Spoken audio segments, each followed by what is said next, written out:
How to convert PowerPoint to PDF file. So let's get started.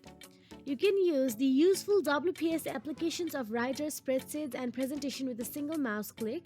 You are completely in control of using any file format you want for improved privacy and security on the go. Firstly, load the PPT, and once you load it, head to the Tools tab and click on it. Now, select the option and tap on the Export to PDF option available there. Now, in the Export to PDF dialog box, set the path to save the exported PDF file at Save Path. Enter the number of slides to convert to the export range. Then click Export to PDF.